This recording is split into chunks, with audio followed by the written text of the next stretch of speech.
Сёння ў Тэлебудцы мы зазірнем у Беларусь будучага, дзе турмы абавязкова будуць вольныя ад палітвязню. Таму і месца мы выбралі такое сімвалічнае. Гэта турма Лукішкі ў Вільні. Яна ад нядаўняга часу адкрыта для наведванняў, і тут адбываюцца выставы і экскурсіі.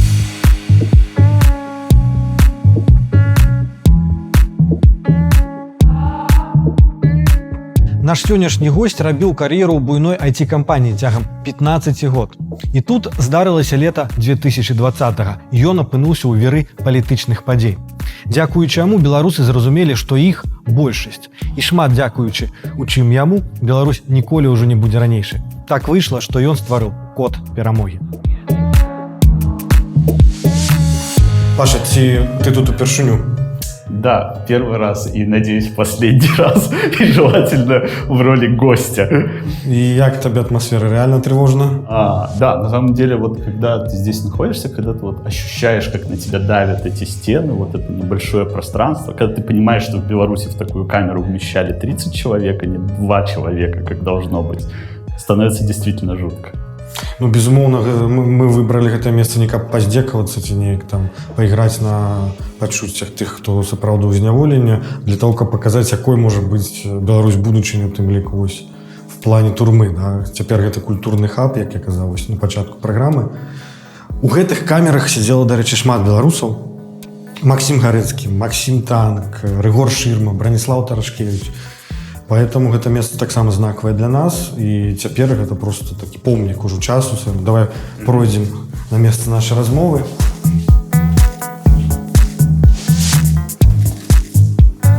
Сядай, калі ласка. Скажы, ці адносіш ты сябе да катэгорыі людзей, якіх называюць цяпер неверагодныя? Я, наверное, отношу вот каждого человека, который сегодня сражается за вот будущую Беларусь, к категории невероятных. Ну, я просто искренне убежден, что любое событие, любая победа, она всегда складывается из тысяч маленьких побед. То есть там то, что сегодня делают люди в диаспорах, то, что сегодня делают люди в странах, то, что сегодня делают люди, которые путешествуют по всему миру, это все маленькие кусочки одного пазла, которые там рано или поздно, и скорее рано, чем поздно, сложатся в одну большую победу. Я считаю, что все эти люди невероятны.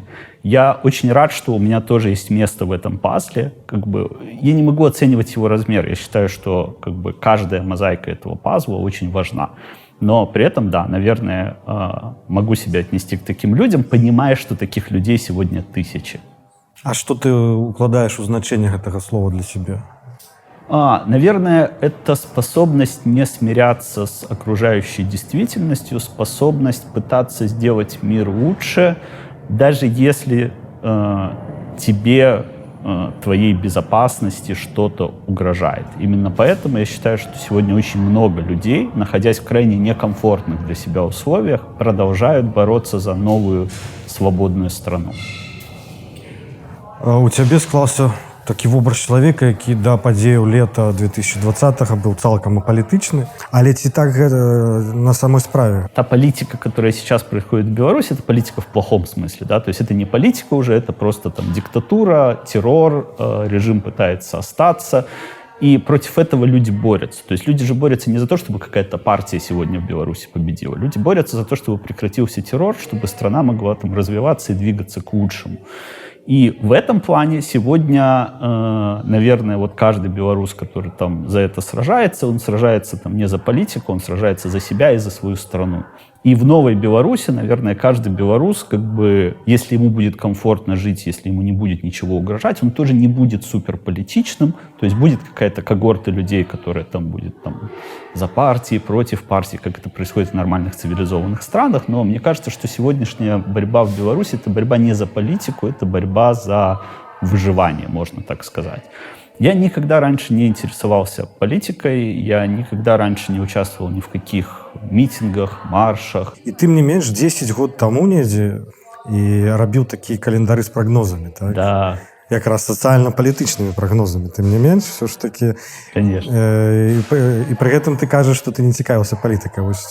Чему так? Я никогда не был за Лукашенко, это очевидно, как бы, потому что я считаю, что Лукашенко — это президент не моего поколения, а сейчас это уже бывший президент, который не смог вовремя уйти, и ничего хорошего его уже не ждет. Мы все это понимаем. Но при этом я никогда не входил в какое-то активное противостояние. Да? То есть даже те календари, они как бы это такой троллинг достаточно тонкий, чтобы повеселить людей, но... Але реально были прогнозы твои, які справджувалися? Да, кстати, на самом Можешь деле... пригадаешь, может, Там же был прогноз и про БелАЭС, и про то, что она с первого раза не запустится. И на самом деле это же было 10 лет назад, то есть еще ни про какой БелАЭС вообще этого не шло речи. Про то, что мы будем переклеивать и дальше наклейки, выдавая продукты за белорусские. Ну, то есть очень много из этого сбылось. Ну, календари были, конечно, такие... они как бы весело-депрессивные, назовем их так, потому что ничего хорошего они Беларуси не обещали при сохранении там, той власти, которая еще была там 10 лет назад. Там рэха протестаў там 6-го года, площадь 10-го. И оно неяк тебе зусім не кранало? Мое отношение к этому вот всегда по-честному было, что большинство страны у нас, наверное, за там, действующего президента, ну, потому что выходит там 10 тысяч человек, 20 тысяч человек, но не вся страна. Да? И я всегда думал об этом с сожалением, потому что, как я уже сказал, я там никогда не был за Лукашенко, и мне всегда казалось, что это вот будущее нашей страны определяет там, поколение, которое выбрало вот этого человека, оно его поддерживает, и это там претит моей личной идеологии, но, наверное, так работает демократия. Если большинство людей за него, то и за него. Ты писал недзе, что маці у тебе директор школы. Няўжо не дакатвалася вось гэта чуткі, я не ведаю, информация про фальсификации выборов. Они же были и у першым, и у шостым, и у десятым. Смотри, одно дело, когда это докатывается как слухи, другое дело, когда ты в этом уверен на 100%. Но твоя мать в фальсификациях не удельничала? Я надеюсь, что нет. Мы никогда с ней не общались на эту тему, я могу сказать. При этом я искренне верю, что она не участвовала в фальсификациях, хотя я никогда не задавал ей этот вопрос напрямую. Ну, меня лично это никогда особо не трогало. То есть ты чувствовал какое-то эмоциональное сопереживание, ты чувствовал сочувствие, что страной управляет там не тот человек, как ты бы хотел, ты чувствовал сожаление, что страна могла бы развиваться более активно по пути, который был бы для нее, как тебе кажется, более правильным, но это никогда не выражалось в какую-то активную гражданскую позицию в ответ, в моем случае. Сформулируем это так. А як хто сприймав тих людей, які активно виражали, які виходили на площу, які сядали на ті ж сутки? Ну, я уважал этих людей, у них есть мнение. Я вообще всегда уважаю людей, у которых есть мнение. То есть и... Если человек там верит в то, что он делает, и он выражает это через какой-то активный гражданский протест, то, безусловно, он молодец, он имеет право это делать. И там, я в любом случае чувствовал там какую-то мысленную поддержку этому человеку, хотя там не считал правильным выходить и делать то же самое, не будучи там 100% уверенным в своей правоте. Хочу вернуться до твоей биографии. Ведаю, что ты народился в Минску, але не ў гэтым горадзе правёл большую частку жыцця до студэнцтва. Як так сталося, что это за город? Я большую часть времени провел в Бобруйске, и мои родители до сих пор живут в Бобруйске. И на самом деле замечательный город. Во-первых, он очень уютный на самом деле. То есть, ну, во-вторых, когда ты провел какое-то большое количество времени вот в каком-то месте, оно тебе становится таким теплым, родным. Вот все же эти воспоминания из детства, они такие очень теплые. То есть сейчас ты можешь приезжать, понимать, что да, там как бы что-то там не идеально и прочее, но у тебя всегда есть такое ощущение тепла, когда ты вот едешь в место, где ты достаточно долго жил. Ты служил в Печах, правильно? Да. Я проходил службу в резерве в Печах под Борисом. Была некие прикметы, дядухи там у вас? Нет, на самом деле служба в резерве, она же отличается от срочной службы тем, что ты служишь меньше. То есть ты служишь там около 5 месяцев или 6 месяцев, и это разбито на 3 призыва. То есть ты приезжаешь и по 2 месяца служишь, уезжаешь. Через год там еще 2 месяца уезжаешь. И за счет того, что очень небольшое количество времени, то, соответственно... И все люди это не 18-летние ребята, а те, кто уже там закончил университет, как правильно, то есть гораздо более взрослая аудитория, то там нет дедовщины, там нет вот этих там покрасок листьев зеленой краской, потому что, во-первых, на это нет времени, как бы в основном это боевая подготовка, ну, во-вторых, все-таки там как бы что взять толку с этих раздолбаев-резервистов, они приехали и уехали. Нешта дало тебе этой службы? Ці просто марнаванне часу? На самом деле, Ну, наверное, только какие-то контакты с хорошими людьми, которые служили вместе, потому что с точки зрения практического применения, ну, наверное, вот умение обращаться с оружием, вот это там из плюсов. Стрелять умеешь? Конечно. На самом деле я могу сказать, что у нас была очень интенсивная боевая подготовка. То есть мы постоянно бегали на полигон, мы стреляли из автоматов, из снайперских винтовок, из гранатомета один раз, гранаты бросали, а потом 4 часа искали взрыватель как бы в траве. Ну, то есть все было абсолютно по-серьезному. И нас готовили абсолютно серьезно. И я сейчас, на самом деле, когда я вижу, что происходит в Беларуси, я, трансформируя свой какой-то опыт службы, хоть он не совсем настоящий и очень дальний, я понимаю, почему происходят многие вещи. Потому что у нас там самая популярная шутка была, то, что на входе в часть должен висеть значок с перечеркнутым мозгом, потому что там солдату думать нельзя, ему нужно как бы выполнять приказ. Я понимаю, что вот этот подход, он сегодня трансформируется у силовиков, как бы то, что люди предпочитают не думать, а выполнять приказы, потому что в них это вдалбливали очень много лет. То есть нас там не успели вдолбить за 6 месяцев, а их там в них за много лет наверняка это вдолбить успели. И что тут можно поменять? Это уже просто...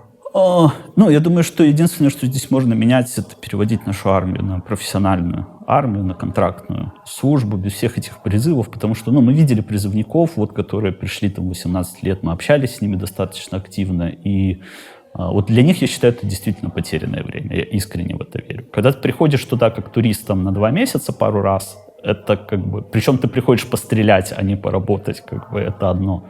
А когда тебе там год-полтора полоскают мозги вот всей этой идеологией и прочим, как бы это другое. У нас было смешно, потому что у нас же там в армии есть там идеологическая подготовка, приходит замполит и начинает читать последние новости. И у нас там во взводе мы троллили этого замполита, постоянно за это отжимались, а потом он перестал к нам приходить, ну, потому что как бы на уже повзрослевших людей вот это все действует совсем по-другому. А для людей, которые пришли и понимают, что они здесь пришли временно, это тем более превращается в какой-то фарс. Да, и заставляют по вечерам смотреть панораму. Да. Ты подшиваешь свой этот мундир и смотришь панораму. Это какой год был? Ой, слушай, вот мне уже даже тяжело вспомнить. Надо в ЖЖ смотреть, я там писал отчеты. Наверное, какой-то там в районе 8-9, что-то такое.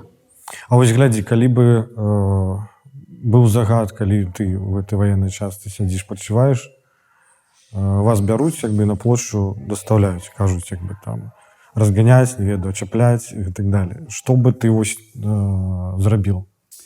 Я думаю, что в случае с нами, резервистами, нас бы никто не повез, потому что вряд ли бы мы стали это делать. Ну, просто понимая, что совсем другая система ценностей у людей.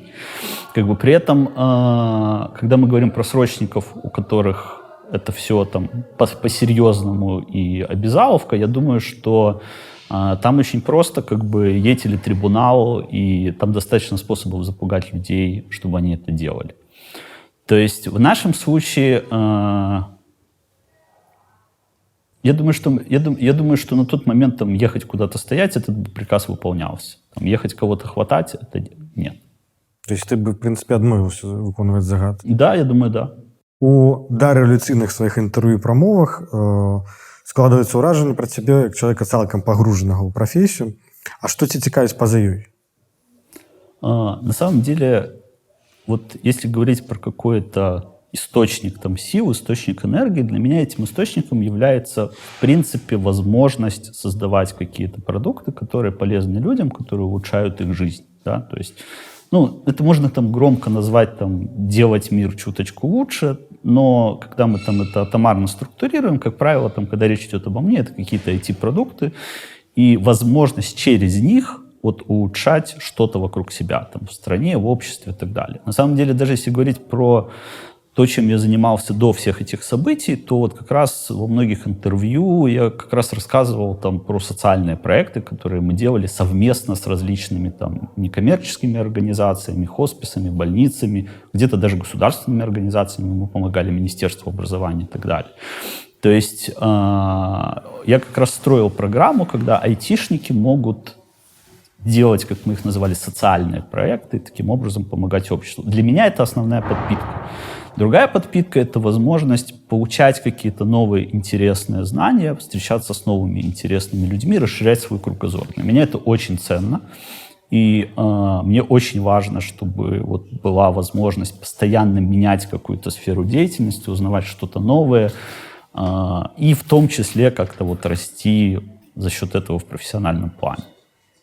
Знайшоў одно цікавае хобі, згадку про яго, это калекцыянаванне баек с пандами. Так? То есть это надзвычай оригинально. На самом деле, если уж говорить про хобби, то как бы одежда с пандами — это скорее просто мне нравится один украинский дизайнер, который рисует панд. И я достаточно часто покупаю у него одежду. Я бы не назвал это словом коллекционирование, да.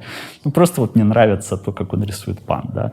Паглядзеў характарыстыкі гэтай жывёлы, і калі ты як бы згодны, я вот зачитаю пару характарыстык, і ты скажаш, ці яны адпавядаюць і блізкія табе. Панда вядзе адзіночны лад жыцця. Нет, я очень социальный человек, для меня очень важно общаться с кем-то постоянно, то есть и вот это вот мое естество, постоянно находить какие-то новые контакты, новые круги для общения. Панда мае спокойный, нават флегматичный характер. Да, наверное, да. То есть я, в принципе, очень спокойный человек. И я себя считаю достаточно добрым человеком. И меня очень сложно вывести из состояния душевного равновесия. То есть это практически никому никогда не удавалось. Поэтому здесь, наверное, совпадает. У панды няма ворогаў. Возможно. Ну, я думаю, что люди, которым я интересен... Есть докладный ворог Ярмошина. С такой точки зрения, да. Она же нас сразу объявила террористической организацией. Мы еще даже только вышли, а уже стали. А панда беззабаронная перед катаклизмами. Наверное, нет, потому что, опять же, я себя там считаю инженером, и я всегда стараюсь иметь энное количество планов на любое развитие событий. У меня там всегда есть план A, B, C, D, E, F до конца алфавита, который я стараюсь там держать в голове заранее, в зависимости от того, как любой проект, продукт или события будут развиваться. Панда зрэдчас здольна на агрессию. Да. Совершенно спокойно, да. Но на самом деле для меня, опять же, я выплескиваю агрессию через что-то. В моем случае это через какие-то решения. То есть, как бы, когда я зол, я могу пойти там и за ночь написать прототип какого-нибудь продукта, который там навредит нашему существующему режиму. Панда перажевывая методичную ежу. Наверное, да. Я, кстати, вообще большой фанат еды. То есть вот прямо я не пью, я не курю. И для меня вкусная еда — это какой-то такой тоже легкий, как назовем это, фетиш. Я любил до всех этих событий ездить по мишленовским ресторанам по всему миру, как бы, и пробовать различные кухни различных народов и прочее, прочее. Сейчас, конечно, это все... Алло, Вольт, здравствуйте, привезите мне ближайшие суши как можно скорее. Но я очень надеюсь вернуться к вот этому своему режиму, потому что я люблю вкусно есть, и я люблю прям вот едой наслаждаться, а не там перекусить по-быстрому. Панды полные вегетарианцы. Не, это вообще не про меня. Ну, бачиш, шмат чаго сышлося. Ну, что-то да. Так что не выпадкова гэты образ тебе полюбіўся. Але чаму не лев, например? Не знаю даже. Я, кстати, лев по гороскопу, как бы, но из животных мне вот почему-то нравится панда. Если знаешь, был этот мультик «Добрый кунг-фу панда» про абсолютно такое доброе существо, которое в нужный момент могло проявить агрессию. Вот, наверное, как бы я себя немножко с ним ассоциирую. Знайшоў на ютубе даволі нечаканае відэа, дзе ты вельмі прыгожа чытаеш верш Сергея Грахоўскага «Ціха-ціха». Гэтак ціха-ціха на зямлі. Маладзік у небе дагарае, бальшакі сумёты замялі, і снягам няма канца і краю. Калі ты адкрыў, в принципе, для сябе беларускі свет? Это сложная на самом деле для меня тема, потому что я, можно заметить, говорю, как правило, по-русски.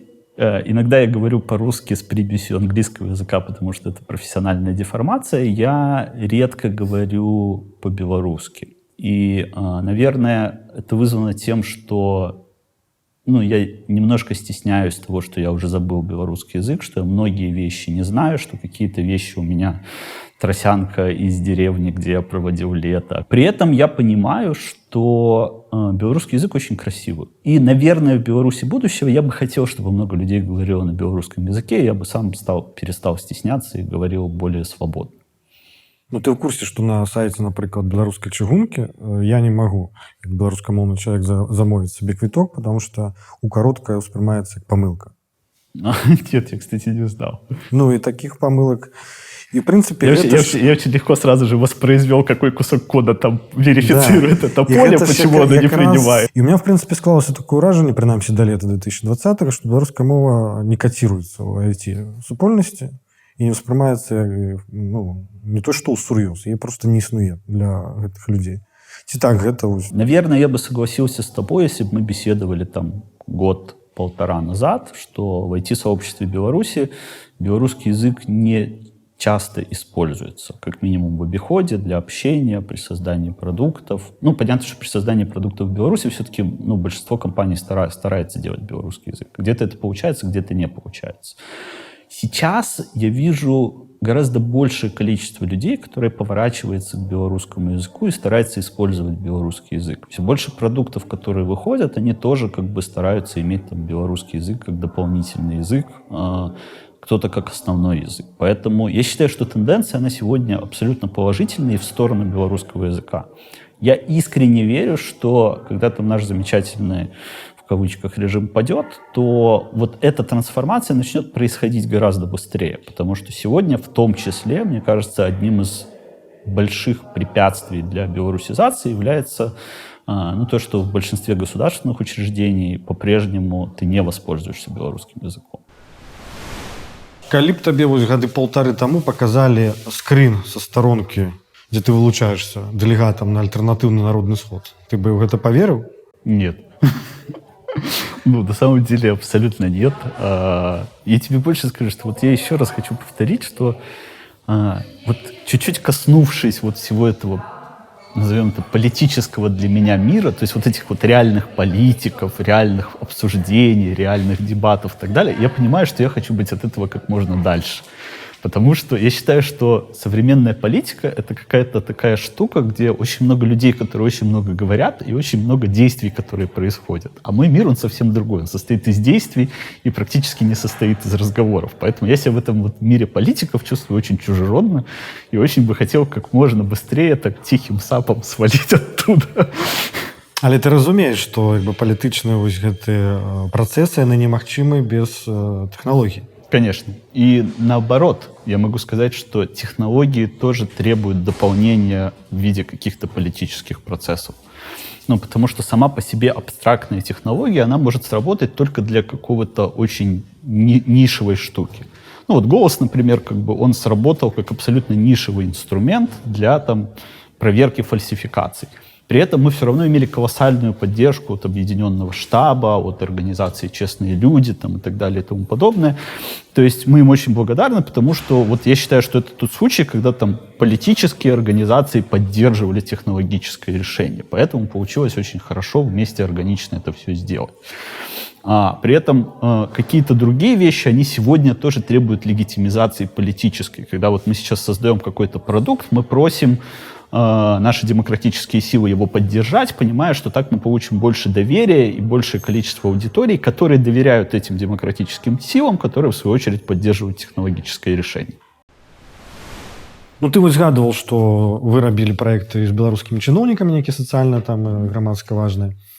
И у тебя теперь есть досвід добрый проектов совместно с демократичными силами. В чем розница поміж этими людьми с пункта гледжання инженера? Когда мы пытались работать с различными белорусскими министерствами и ведомствами, мы понимали, что им это все не нужно, как правило. Единственный, наверное, такой хороший опыт у нас был это вот с Министерством образования, где они действительно со своей стороны там помогли сделать совместно с нами приложение для студентов, чтобы найти работу на лето. А весь остальной опыт, он был скорее негативный, чем позитивный, потому что мы чувствовали, что сегодня вот этой цифровизации общества в министерствах и ведомствах не ждут.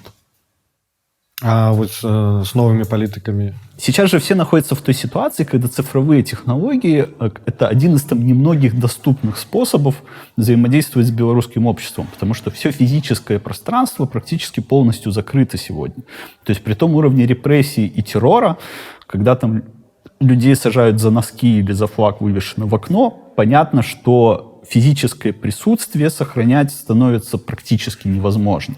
А цифровое присутствие сохранять все еще можно, и по-прежнему белорусский режим, он достаточно слаб в борьбе с цифровыми решениями. Именно поэтому вот эта цифровизация всего стала лейтмотивом вот этой современной белорусской революции. И понятно, что и наши демократические силы, они опираются на цифровые технологии, и как бы технологий появляется все больше, продуктов появляется все больше, потому что сегодня это эффективный способ взаимодействия с белорусским обществом. Той дзень, у які з'явіўся голас, ты памятаеш яго конкретно? Да.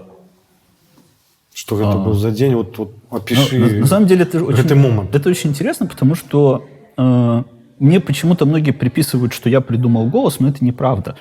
А почему приписывают? Потому что когда-то еще в июне я написал большой пост в Фейсбуке, что по-хорошему айтишники в нашей стране могли бы пойти и придумать какое-то решение, когда люди сфотографируют бюллетени, и потом мы сравним их с итогами. А потом меня познакомили с ребятами, которые придумали очень похожую идею. И, по сути, мы вот как бы сели, сколлаборировались, и в итоге появился голос. Поэтому я не являюсь единственным автором этой идеи. Можем для гісторыі назваць людей, які яшчэ з'яўляюцца аўтарамі? Сегодня нет, но когда мы победим, то, конечно же, мы их назовем. Они как бы анонимны и как бы по понятным причинам. Яны ў Беларуси? На самом деле нет, но у них есть семьи и прочее, поэтому они осознанно сегодня не хотели бы светиться в публичном пространстве. А адкуль у вас, в принципе, взялася эта вера, что эта идея реальна, что вот дастатковая колькасць людей адгукнецца, сфоткае, дашле гэты бюллетень? Это была абсолютная авантюра. То есть мы не знали, сколько людей запишется. То есть мы думали, если будет 100 тысяч, будет круто. Тут же надо понимать, что изначально концепция голоса не подразумевала, что нам нужно привести всю страну. То есть мы сразу понимали, что, во-первых, у нас не такое высокое проникновение диджитала в обществе. Во-первых, у нас там активных пользователей интернета всего около 5 миллионов. А когда мы из них там отбросим вот ту часть общества, которая нейтральна, либо сомневается, либо боится, их там остается, как в любом обществе, там процентов там 7-8 активных. У нас гораздо больше активных. У нас почти 20, даже выше 20% конверсия. И когда мы создавали «Голос», мы вообще не предполагали, какое количество людей к нам может прийти. Прогнозов не было? Не было. Мы думали, что... мы там называли цифру, конечно, что миллион это нереально, как бы, наверное, меньше, там 200-300 тысяч было бы круто. И мы изначально ориентировались, что мы будем отрабатывать вот эти аномальные кейсы на отдельно взятых участках и на их основе уже строить какую-то модель, как прошло во всей Беларуси. И тогда нам не нужно было бы много людей, достаточно было бы там нескольких вот хорошо покрытых участков, чтобы понять, произошли фальсификации или нет. И когда мы увидели, что у нас уже там на счетчике больше миллиона, мы там просто вот не верили в это, потому что мы понимали, что мы получим очень репрезентативную выборку, если эти люди действительно пришлют нам свои бюллетени. И так в итоге оказалось, там 550 тысяч, чуть меньше, прислало нам свои бюллетени, и мы там увидели огромное количество фальсификаций там, на огромном количестве участков. Якую роль у популяризации этого проекта отыграли Ярмошина и тогочасный кіраўнік? Они нам очень помогли, кстати. Сначала Ярмошина сказала, что это преступный проект, что это все террористические, шкодники и злочинцы. Да, задумка для того, чтобы народ вывести на площадь и так далее и тому подобное. К сожалению, в нашей стране внедряется, я бы сказала, политическая афера под названием интернет-платформы «Голос». А потом мы получили прямо свои несколько секунд в ежегодном обращении Лукашенко, когда он сказал: «И что тут придумали? Не дай украсть свой голос». И мы поняли, что у нас есть самый дорогой пиарщик, и у нас тогда как бы на счетчике было 1300, и он как-то даже уже начинал затихать, а вот после этого Он там прям начал расти, ну, потому что для белорусов уже нет лучшего подтверждения качества продукта, чем если его начинает хаять государство. Ну, я разумею, што была нейкая, напэўна, эйфарія і радасць у вас з нагоды такога піару, да, на вышэйшым дзяржаўным узроўні. Але тым не менш, ты ж аддаваў сабе справаздачу, што тым самым ты аўтаматычна трапляеш у спіс ворагаў рэжыму. Ты знаешь, это интересно, потому что на первом этапе нет. Ну, то есть, понимаешь, тут же нужно понять, что вот когда мы говорим про какой-нибудь июнь-июль вот прошлого года, еще ты как бы думал, так, а что я такого делаю? Я же просто делаю там интернет-голосование. Да? И я могу там сказать, опять же, я не могу называть имен, но я могу сказать, что когда «Голос» вышел и начал там набирать обороты, мне там позвонил знакомый, связанный с государственными органами, и сказал: пакуй чемоданы и как можно быстрее выезжай, скоро за тобой придут. И вот в этот момент произошло там первое осознание, что, наверное, скоро за мной придут. Поэтому я взял чемоданы, вылетел в Стамбул. Я, кстати, очень символично уже потом подумал, что вот я сейчас в маечке, это просто одна из первых маечек, которую купил там, за $2 в Стамбуле, потому что на ней было написано 1984. Наверное, это про Беларусь. Короче, и я вылетал в Стамбул, у меня были билеты обратно на 12 августа, потому что я думал, что нам просто нужно запустить продукт, отработать, а потом я вернусь. И вот я с моим маленьким кабинцай с чемоданом с тех пор уже и не возвращался. Вот в момент, когда нас стали объявлять преступниками, когда про нам прошелся Лукашенко и так далее, мы очень четко поняли, что, во-первых, нам всем нужно оставаться анонимными. Команда «Голоса» же очень большая на самом деле. То есть очень большая. Сколько человек?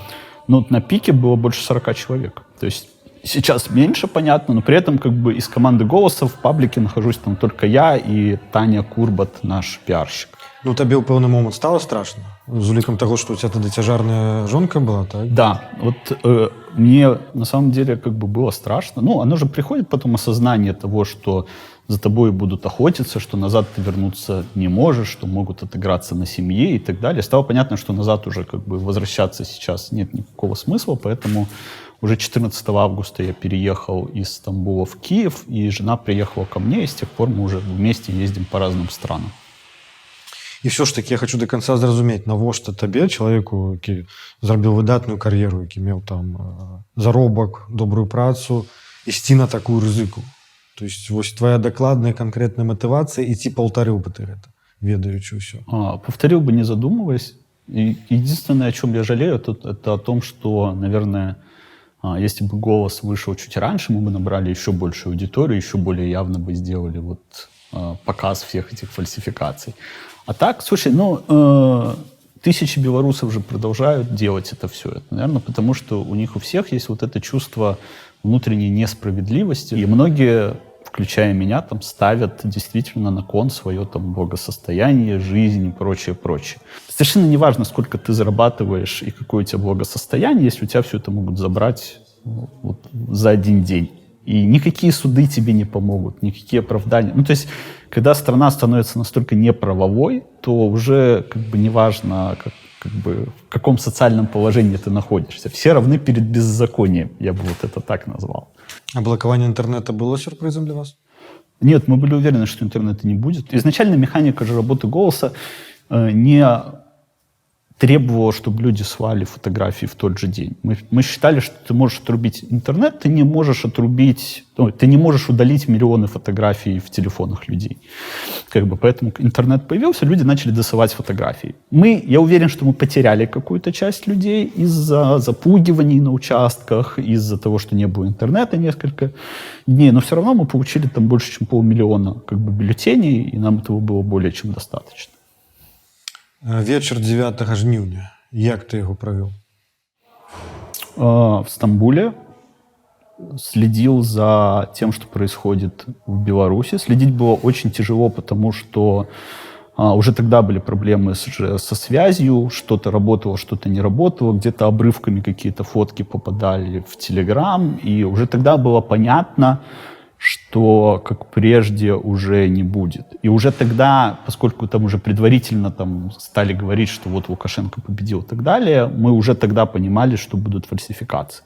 Это, кстати, прикольно, потому что до какого-то момента мы все еще думали, что, а может быть, действительно фальсификации не будет. А ну вот сейчас, когда смотришь назад, кажется, блин, каким ты был наивным идиотом вообще тут. Но вот тогда это осознавалось так. Вядомый бюджет «Голоса». У «Голоса» нет бюджета. На самом деле, в чем уникальность «Голоса»? Это то, что это продукт, который родился вокруг группы программистов, которые делали его в свободное время и продолжают его развивать в свободное время. То есть мы ни разу не просили ни у какого фонда деньги, мы не регистрировали никакого юрлица. При этом, если бы это был коммерческим проектом, наверное, он бы там уже за 500 000 перевалил за все это время по стоимости. Евро. Ну, я думаю, да. Но при этом по-прежнему это люди, которые тратят свое личное время на развитие продукта. І ти удзельнічаєш яшчэ ў распрацоўцы шэрагу іншых там грамадскіх праектаў, гэта таксама па фану все. Да, это все свободное время. То есть я могу честно сказать, как бы вот на камеру привет, я не получаю деньги ни из каких фондов за то, что я делаю на проектах. Ты по-ранейшаму працуешь в ЕПАМ? Я уволился из белорусского офиса ЕПАМ. Потому что после всех этих ситуаций я ушел в отпуск за свой счет, понимая, что мне нужно время, чтобы дальше работать над всеми этими проектами. І, в принципе, ты не бачишь вот такие проекты, ориентованные на побудову громадянской супольности, по факте, своим дальнейшим бизнесом? Я уверен, что это должно быть бизнесом. Я не уверен, что это будет бизнесом, который там общество купит у меня. Но при этом, как бы, почему нет? То есть в будущем я бы очень хотел строить решения для цифровой Беларуси и очень бы хотел, в том числе, на этом строить какой-то бизнес. Ты выглядаешь великим оптимистом в своих неких интервью, когда тебя пытаюсь про прогнозы. Я абсолютный оптимист по жизни просто. Вот ничего не могу с собой сделать. Какие прогнозы ты давал у осени? Осенью, на самом деле, осенью прогнозы были уже более пессимистичны, потому что летом я давал прогнозы, что осенью уже точно все, поедем домой. Осенью стало понятно, что, на самом деле, так быстро не поедем, поэтому я там прогнозы сдвигал на весну. Сейчас у меня прогноз лета, потому что видно, что жизнь меня ничему не учит, но мне приятно жить вот с этим осознанием, что нужно еще чуть-чуть дожать, и оно все, изменится. И на самом же деле оно же вот так и работает. То есть вот я слышу очень много возражений, типа, вот вы тут там фигачите уже там 8-9 месяцев, а вы видите, что вот по-прежнему режим есть, ничего не изменилось. Мне кажется, все настолько колоссально изменилось за эти 8-9 месяцев, что это уже вообще совершенно другая страна, совершенно другой режим, совершенно другое потенциальное развитие событий. То есть я на это смотрю очень оптимистично. Я считаю, как я уже там говорил в начале, что вот этот маленький вклад каждого человека, который что-то делает, он все равно в итоге соберется в эту мозаику, которая там этот режим опрокинет. Я считаю, что нужно не переставать что-то делать, понимая, что все равно это приведет тебя к какому-то итоговому результату. Якой ты бачишь Беларусь в 2022 году и себе в ёй?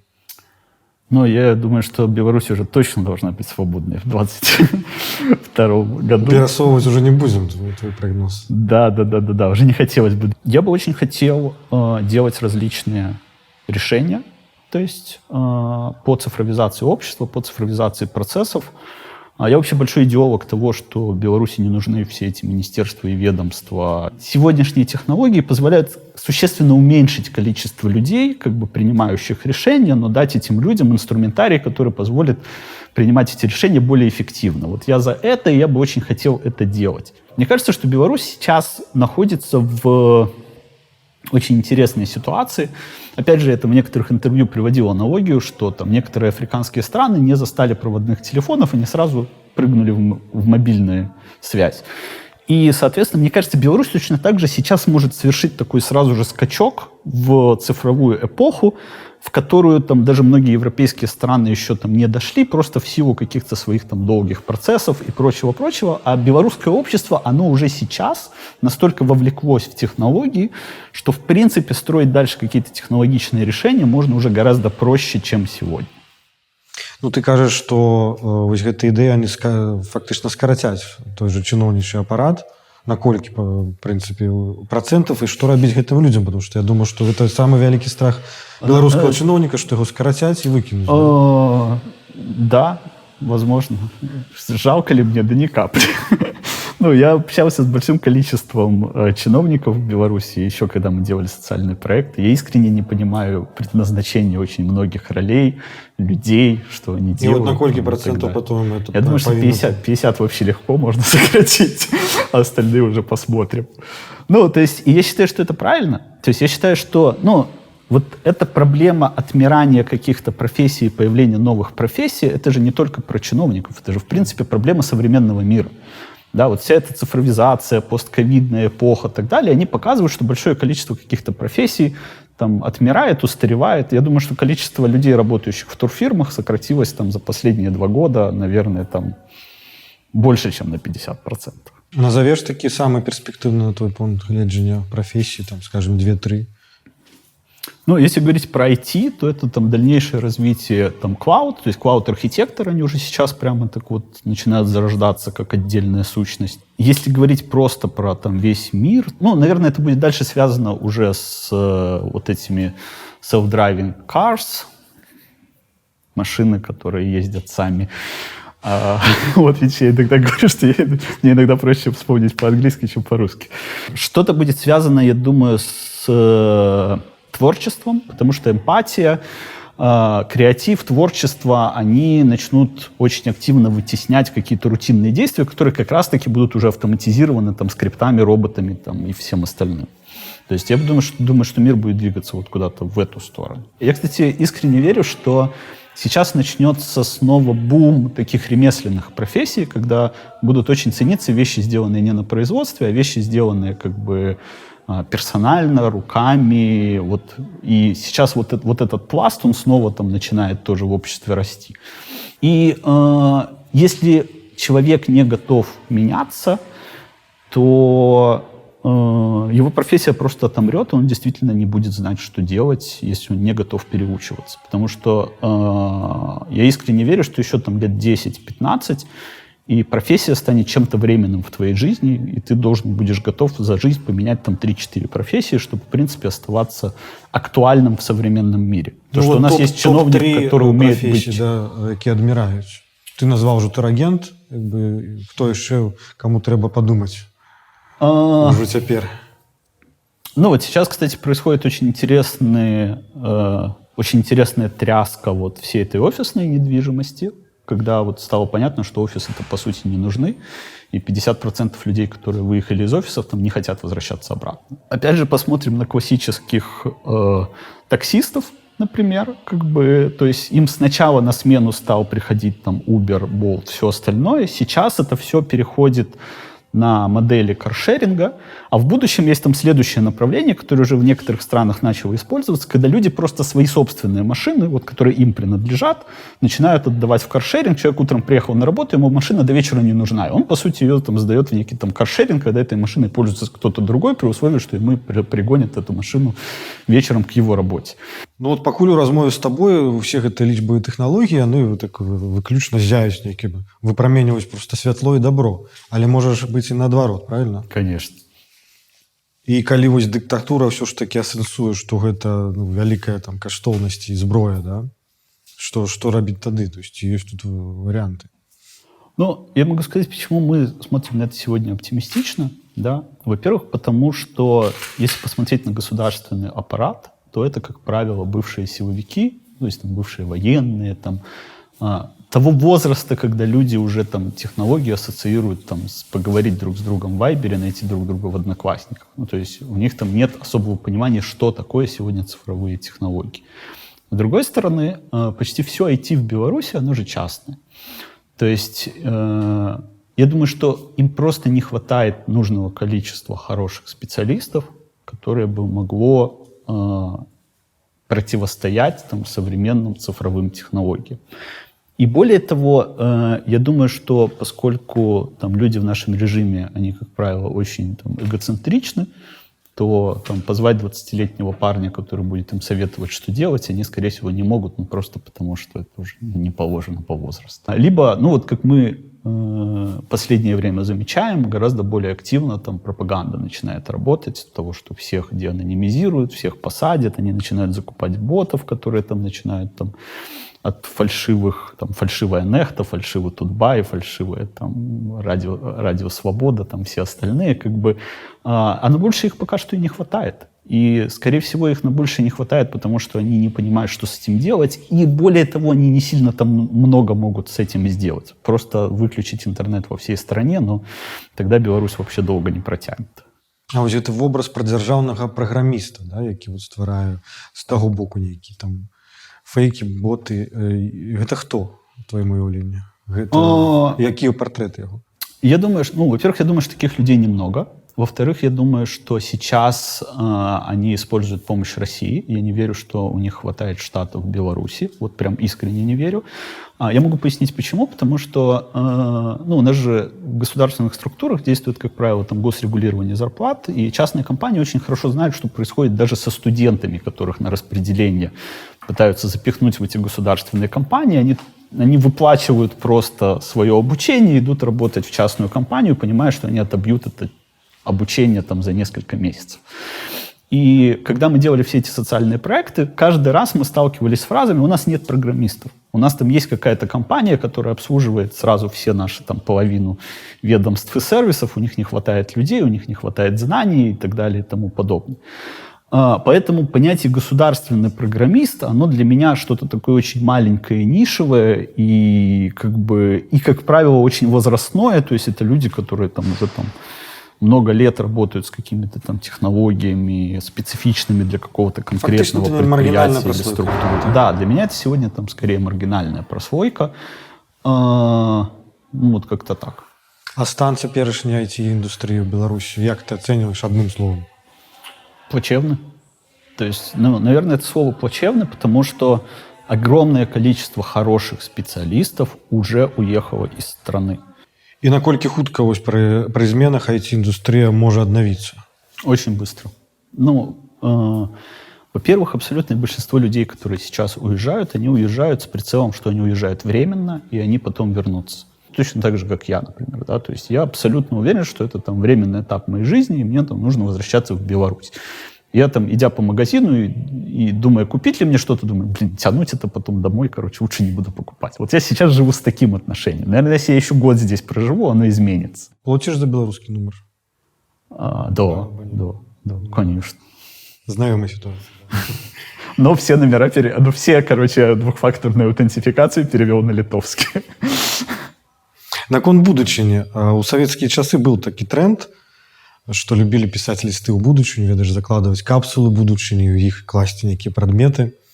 Калі размаўляць пра сённяшнюю сітуацыю і твой асабісты выбар, што бы ты паклаў у гэтую капсулу, 3 рэчы, якія, па-твойму, сімвалізавалі бы гэты час для будучых пакаленняў? Мне кажется, что абсолютный символ того, что вот происходит последний год, это любая красно-белая символика. Ну, то есть это вот символ, который считывается вот так вот. Я сейчас даже вот в Вильнюсе, ты идешь, и ты видишь, прям в окнах висят красно-белые флаги. То есть, и ты сразу знаешь, где живут белорусы.